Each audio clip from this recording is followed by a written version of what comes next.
Well, happy almost New Year, everybody. Happy almost New Year, Hailey. You're listening to a best of episode of the RepcoLite Home Improvement Show sponsored by Benjamin Moore. And because it's a best of, there are a few things in this intro that we're going to play in a minute that I mention that no longer apply. Anyway, the rest of the content is sheer gold. We hope you enjoy it. Today, we've got a lot of really good organizational stuff that we're going to dig into, right? Yeah, because it's still, close to the new year. Right. And I think that this is always like the time of year. It's when container sales happen. People are putting things away. Right. And we have a lot of resolutions where we want to really get control of our lives and our spaces, right? So we thought this is a perfect time to talk about some organization stuff and cleaning and all of that. Mm-hmm. And before we get into that, I want to tell you how sometimes it doesn't work well. The whole cleaning and being organized and being... Agreed. Yeah. No, you have no idea how bad it can be.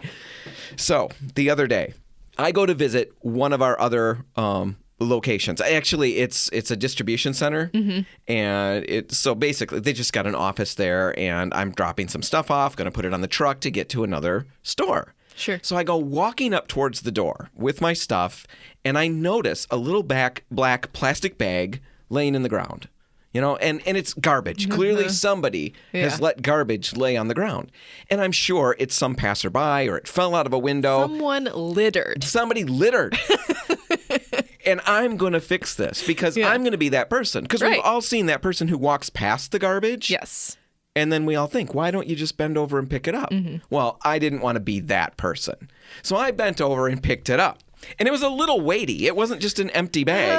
I was surprised. You know where this is going, Rennie. You do? It's so gross. You know where it's going. Yes. Do you think? Yes. You think you're right? Oh, I'm right. Okay. Well, we'll find out if you're right. So I haul this little baggie in and drop it on, in the garbage. And everybody's looking at me, and I'm thinking that they're thinking, wow, what a helpful young man. Good Samaritan. Yeah. You know what it was? Tell everybody what it was, what you think it was. It was dog poop. Yes! How did you know? It's a little black bag on the ground, and it has a little weight to it. I never pick this stuff up. I always walk past. Well, that'll teach you. This time, I'm helpful, and I bring dog potty back into the building. Everybody's looking at me like, what are you thinking? I probably dropped it in the garbage can, and then I had to fish it out and put it outside again. So cleaning and being organized and being that person doesn't always end well. Putting things where you think they should go. Right, they should go in be problematic. Right, they've got to go in the right space. And we're going to get to all of that in a little bit. I thought that was a really funny experience this week. It's a little bit of a taste of what it's like to be me. But, yeah. And I wish I hadn't used the word taste in that. But anyway, moving on. We've got the organization stuff coming up. Yes. And then later on in the show, I'm really excited. We're going to be talking with Lauren Figueroa, an interior designer. Mm-hmm. She's been on the show a number of times. Yeah. But she's got a talk that she's giving today at the Remodeling and New Home Show in Grand Rapids multiple times. Yeah. And we're going to get just a snippet of that talk. Yeah, we're getting like the spark notes.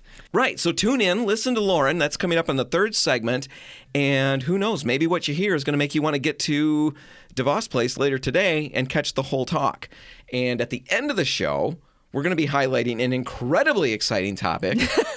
You always know it's not going to be when you preface it with that. It's drop cloth.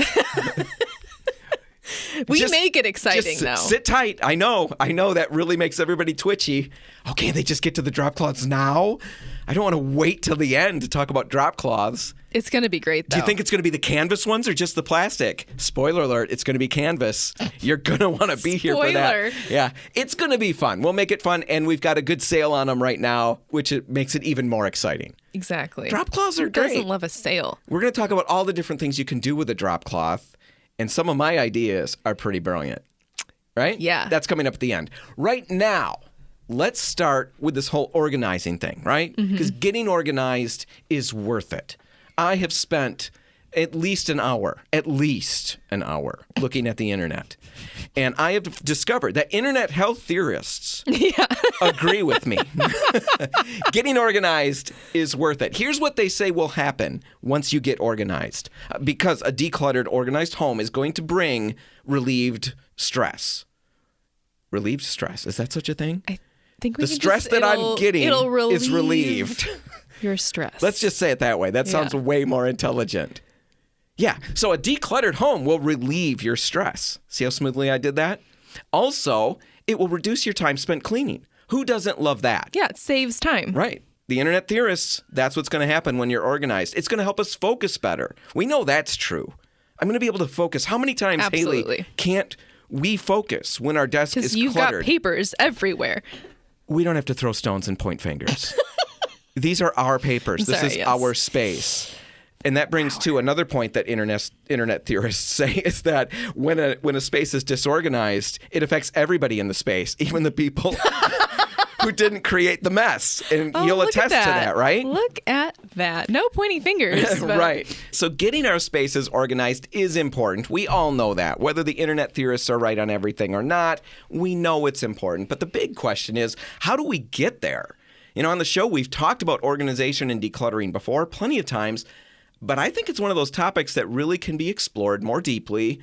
Absolutely. Because I haven't perfected it yet. Well, it's like a human condition. It's not just like, I don't know, you buy this container and you're done. We're talking about some pretty deep stuff here, I think. We are? Yeah. We're going to join the ranks of the internet theorists. We are. Right? Anyway, our plan today is to talk less about specific tasks to tackle. Or things you should buy. Right. Yeah. We're not going to worry about that. We're going to more focus on skills that you should develop. Exactly. Because these are life skills, people. That's what I say to the children when I'm giving an important talk. Listen up, people. And they always say, people. So then I change it to folks, and then they laugh at that, and then we lose focus. So thanks, Hailey, for helping us lose focus. These are life skills. These are going to help you in so many different ways. They're going to help me. And that's really who I'm talking to, because I am just as guilty of not implementing some of this stuff as anybody out there. Absolutely. Now, Hailey and I have made selections, made picks about what we think are the key skills, 3, maybe 4 main skills that you've got to have. We have not shared them with each other. So this is absolutely, we don't know what's going to happen. Right. Right? Could be utter chaos. No, it's going to be utter brilliance. And I'm going to let you go first, Hailey. The first skill that you think is utterly critical to having an organized, decluttered home and life. Yeah, it's heavy. What is it? Having a place for everything. Mm-hmm. Internet health theorists say highly organized people strongly adhere to a place for everything and everything in its place philosophy. It makes it easier to stay organized. So everything's got a place. That makes perfect sense. My grandma had a little plaque that said that. Really? Yeah. So she was way ahead of these internet theorists. No, I think it's true, though. And I feel it's like when I first moved to a place, like a new apartment, when I used to move like every year, right? When I was still renting, Why'd you have to move every year? I'm curious about that. Did you not pay the rent? Did you get driven out? I was just skipping town. Well, it's time to move on again. We've burnt bridges here. No, I think I was just always looking to upgrade. All right. You know? So you're moving on. Exactly. What was the rest of your point? Okay, so my point was that I would have to pack, right? So I'm purging one, that was helpful. But then also when I moved into a place, when I was unpacking, I had to find a place for everything. And when I was done finding a place for everything, I was like, oh my gosh, I feel so organized right now. Like this is the start of a new chapter. I have a place for everything. And then quickly it would dissolve because life takes over. I would buy new things, and those new things don't have a place. So it's something that you have to maintain. I think that's a big part of it. But I think this whole having a place for everything is such a great idea to talk about when we're looking at our tools, our garages, our basements, wherever we keep our tools. Right now, I have a real tool problem. I've had a lot of problems. But tell me about your tool problem. It sounds pretty bad. I have a lot of problems. No. The problem right now is that in the basement, because we've just moved in, and normally this would be a time where I would have a place for everything. I don't have a place for everything. These tools are basically just wherever I use them last. And it's not like me. I'm a person that really likes to have a specific place for each tool. Like if I could have a pegboard and have draw the lines around I them. would have the outline around each tool because I want everyone to know where it goes and for it to go back in the same place every single time it gets put away. Well, that I think is the big part of that is having a place for everything and then making sure everybody's aware of that place. Yes. Now you're really working towards something, and that's why that's an important skill to develop. It's not something that happens instantly, and like you said, it's something that needs to be maintained.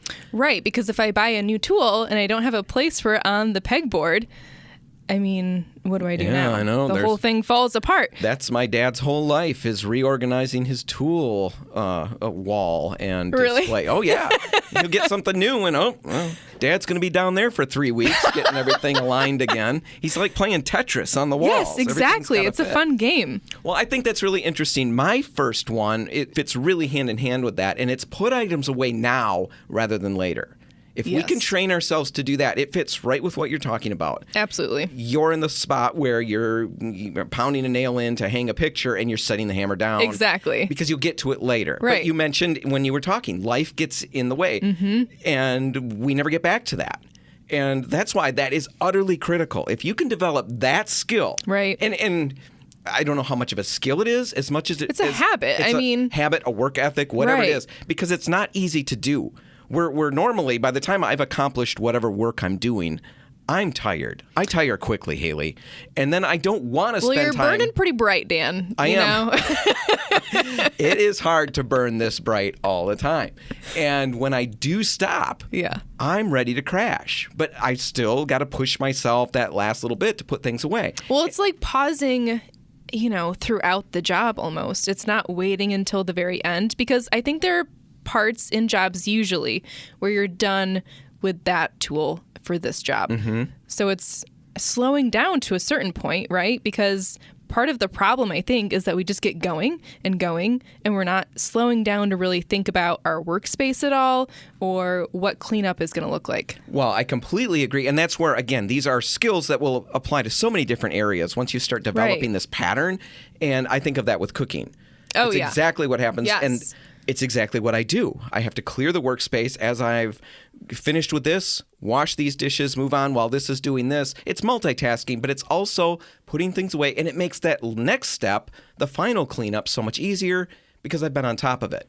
And the last thing I'll say about this is one of the main reasons I think this is utterly critical is because of the first law of clutter. Do you know the first law of clutter? What do internet theorists say? No, this is me. Okay. This is me making stuff up.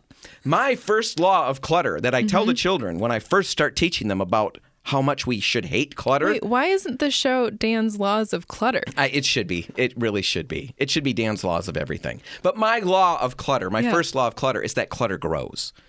Sure. It breeds more clutter. That is true. You leave a little bit around, everybody sees it and think, hey, it's fair game. That's the spot to put stuff. Yeah. And you come back in 2 hours. No, it's there's absolutely 70 right. things there, and they're all rolling around, doing their thing, making more The law of things. attraction. It's terrible. If you eliminate that, it slows it down, slows down that growth, stops that first law of clutter from actually taking place in your home.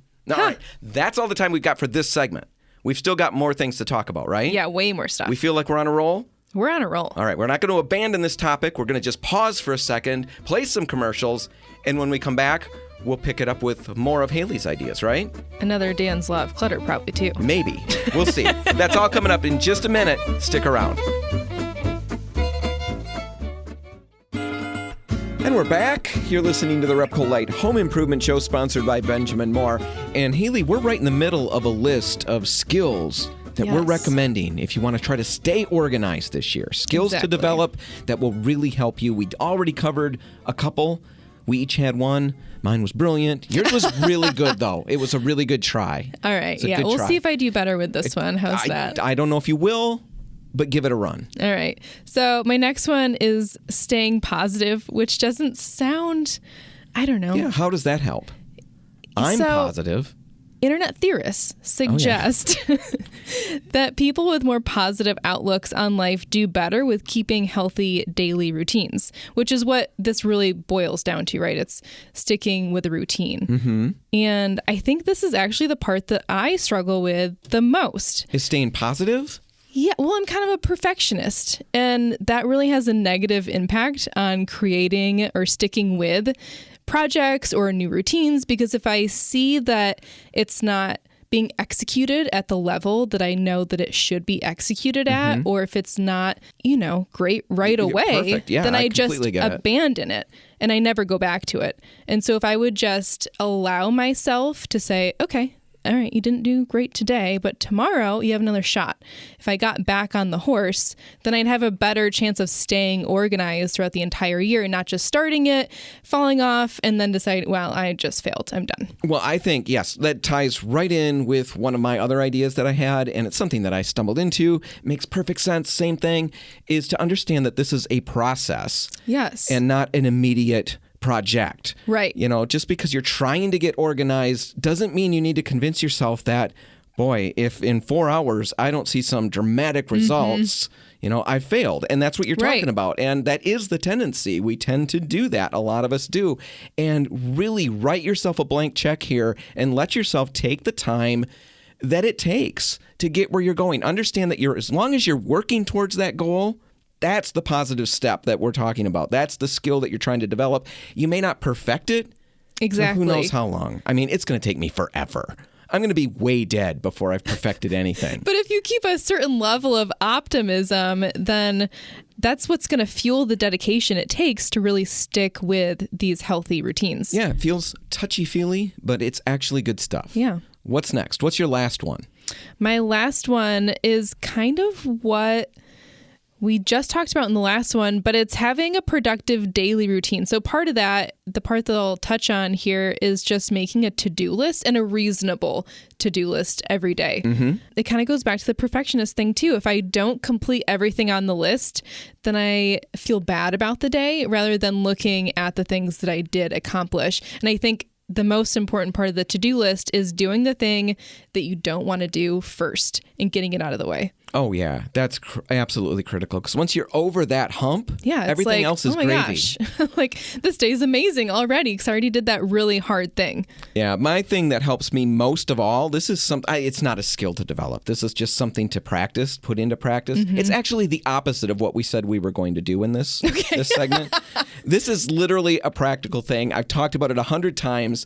Anytime you've got something like this to do, cleaning, a project of any kind, really, if you can, set a timer. I do that all the time. And it's an easy way to get the kids involved, to get other people who don't want to be involved, involved. Because if you say, we're going to work for 15 minutes, set a timer. For half an hour, set a timer. It's time that it really moves very quickly when you're racing. Right. There's a part of us. You're racing the clock now. Yes. We instantly become competitive. Mm-hmm. And that part makes the time go faster. We know there's an end in sight. Exactly. And we know that once that goes, and that's really critical to making that whole timer thing work, is you really do need to quit when the timer goes. Even if you want to keep going, just quit. Come back the next day, do the same thing again. I've had the kids clean all kinds of my junk. By setting that timer. It tricks them. The sound of cleaning the garage sounds crazy. Oh, yeah, nobody wants to do that. Clean the garage for 15 minutes, see how much you can get done is reasonable. You'll be amazed how much you'll get done in that little 15 minutes. Really something to think about. We've got a lot of other notes. We're going to put them in the show notes if you want to check them out. Right now, we're going to take a break. But before we do that, before we go to commercials, I'm really curious if anybody out there listening has some really good organizational methods that you use that have paid off for you. If you do and you're willing to share them, send those ideas to radio@repcolite.com. If there's really good ones out there, we'll share them with our listeners. All right, when we come back, we're talking about a new purchase Hailey made that has really eased up all the cleaning in her home. That's all next. Stick around. And we're back. You're listening to the RepcoLite Home Improvement Show, sponsored by Benjamin Moore. And this week, it's all about organization, cleaning, stuff like that, or at least largely. And Hailey, you bought something new, and I'm very excited about it because I love cleaning. I love the Right, results you of do. cleaning. I love new implements that help me clean and make things even better, right? That might simplify the process. Right. Now, you bought a steamer, Yes. right? And I don't know anything about this. So you're going to have to just walk us through, and I'm going to ask, well, I'm going lot to of try questions. I'm going to ask good questions, but I'm not going to lie. Some of them might be ridiculous because that's how my brain works. But let's just start with describing it for everybody. What exactly are we talking about here? It's not a vacuum type steamer. No, it's just a high pressure, really hot steamer. So it's called a Dupre Neat steamer. That's the model. Neat, like, Yeah. boy, that's neat. Yeah. Like that? Or is it two or E's? like, no. That really doesn't matter. That's one of those dumb EAT. questions. Okay.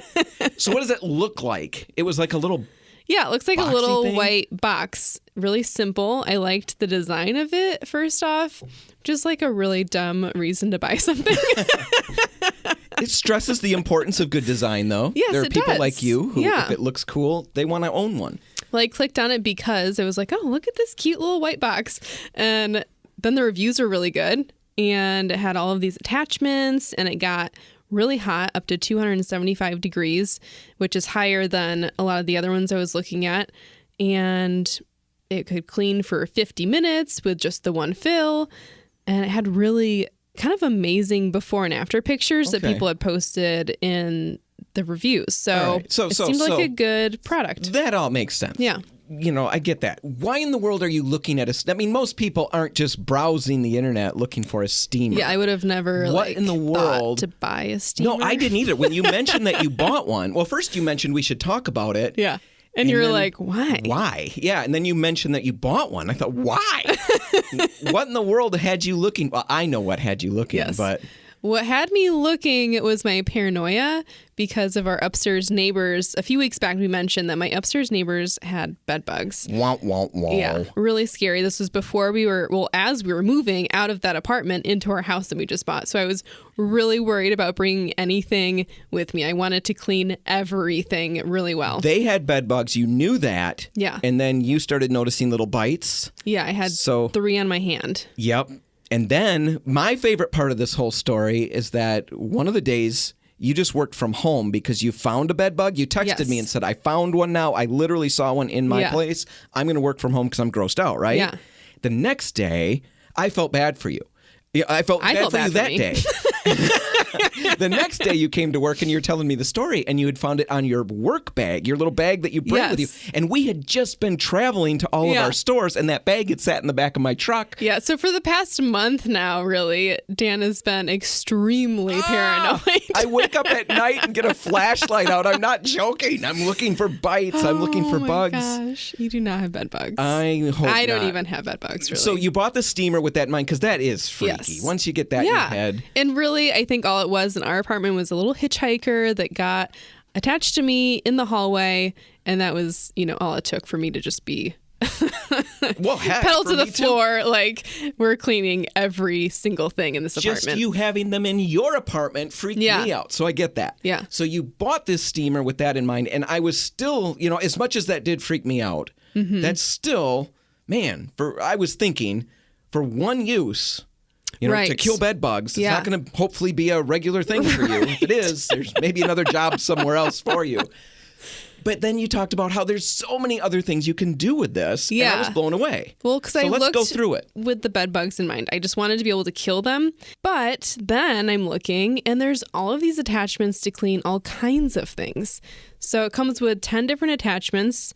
You can clean things like your car, your grill, the grout in your shower, carpet, upholstered things, the walls, the floors. And the reviews you said were great, and they had great before and afters, Yes. but we've all been there where Yeah. we've seen that and it didn't plan out in reality. Mm-hmm. You ran it through the paces from what I Yes. understand, correct? I did. You snapped an entire, Yeah. just crazy the best amount part. of before and after pictures, right? And they Mm-hmm. were brilliant. And I was so proud of myself because I am so notoriously bad Yep. at taking before pictures. Well, we did that segment a while Yeah. ago, and we stressed that it's so important to do that. Get those before pictures, and you did all of that. Mm-hmm. Did all of that. And then something happened with your phone, and it erased them all. Is the Yep. story?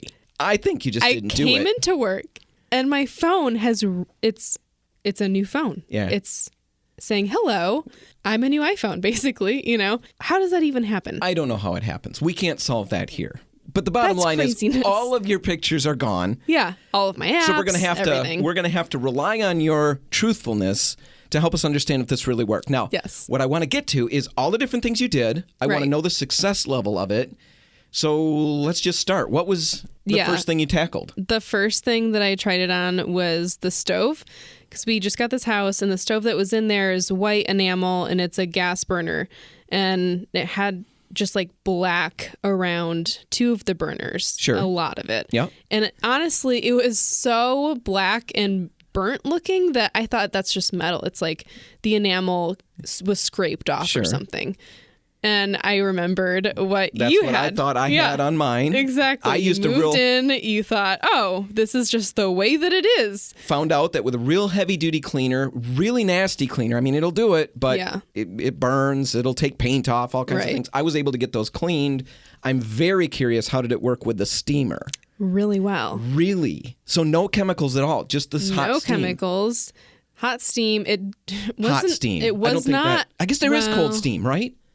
There's cold mist. There's still. I don't want to be an idiot, but I've already burned that bridge. Okay. So the steam did it, huh? Yes, it did the job. It wasn't magic by any means. I mean, I had to use some serious elbow grease, but it did come off. It's all white now. So All right. So kind of amazing. it worked on that. What'd you tackle next?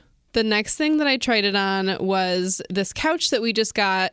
Really nice, mid-century couch, really light gray wool upholstery. And we had movers do the furniture for us, and we didn't notice it right away, but there's like a big black, it looks like a scuff mark, along the side of the couch, like they had brushed it up against the truck or something. Oh. And great. Yeah, okay. We've got this new wool upholstery to take care of. And I read online that you're not supposed to use chemicals on that kind of upholstery. Just use hot water. Okay. And I'm thinking there's no way that hot water is going to get the stain out. But I thought, well, the steamer might. So I tried it on that. It's still there's like a ghost of it, but it's basically gone. So you're dabbing at it with a rag, you hit it with the steam, and then dab at it with a rag? Yeah, exactly. That's the process? It didn't smear it? It didn't... No, it didn't smear it. Did you test it, or... No, I just went for it. Okay. We'd recommend testing it. This was your stuff. I don't care as much. But anybody else on our Say So, test that to make sure you're not going to smear it and make it worse. Test a small area. Yeah. But it did reduce it. Oh, yeah. I mean, it's... So you were still happy. You have to look for it now. And before it was like... Well, that's there. So a thumbs up on that one. Huge thumbs up. A couple more I really things. didn't think that was going to be something we could get rid of. The next thing was the carpet leading up the stairs. It's nice carpet, but there was all these like little black/gray stains. It was like a cat had run through paint. It was on every single step. It's people carrying coffee up the steps and then they dribble a little bit. No, it was blacker than that. Well, dirt collects in that over time. Okay, maybe, yeah. Who knows, Hailey? Yeah, How did it who work? knows? Did it clean it? It worked really well. Again, it looks like new carpet. I cleaned all of the steps with it, all of the carpet on each step. Kind of amazing. So again, it's still steam it and then hit it with a rag. With that, I didn't really need to hit it with the rag. Like, it came up really easily. Came up onto what, though? Where did it go? Into the air. I don't know. It evaporated. Yeah, I just used this like little brush attachment. Okay, there's a brush attachment. Yeah, there's different attachments. One of them is for carpet or upholstery cleaning. And yeah, I could just like scrub it. It's not putting a lot of moisture into the carpet? I think you'd have to stay there for a really long time for it to get like soaked or something. Okay. But it's really high pressure steam, so it does the job pretty quickly. All right. So that moved pretty fast. Yeah. How about one more thing? I tested it on the grout in the bathroom. What was the grout before? Because we don't have that picture. It was definitely white because at the top of the shower where it wasn't dirty, things weren't gathering, it was white. Mm-hmm. But at the bottom, slowly starts to get kind of like that dark black brown they probably color. had children. That's where they normally throw their filth to. They did. They have 2 boys. Yep, see, told you. That or short people.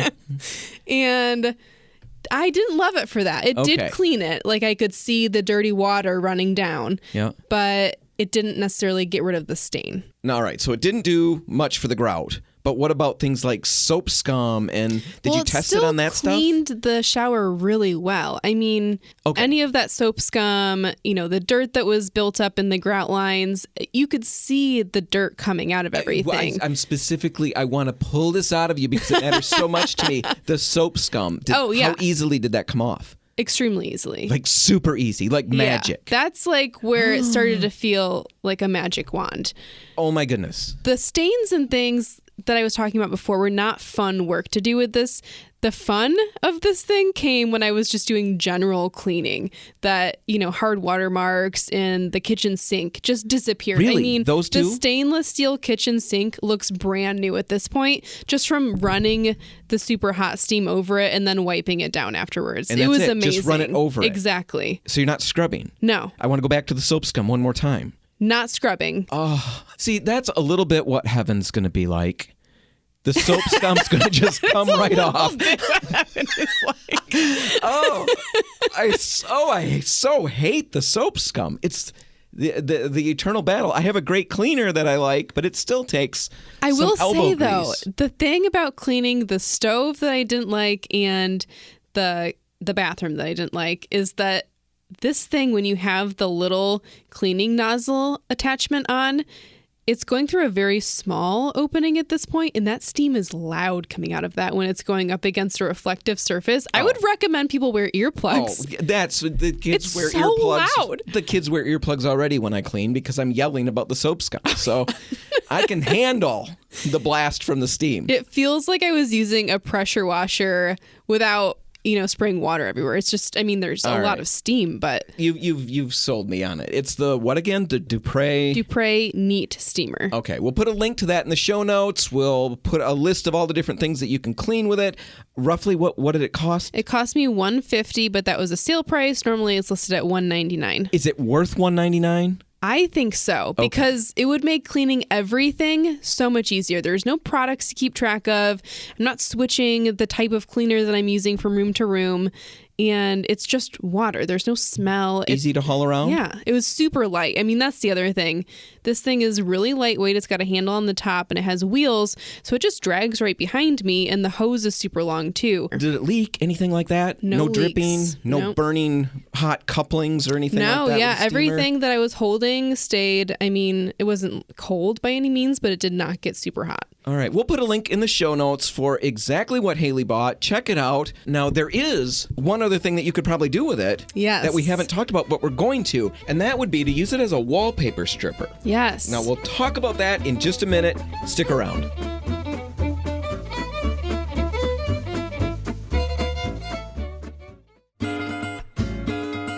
You're listening to the RepcoLite Home Improvement Show, sponsored by Benjamin Moore.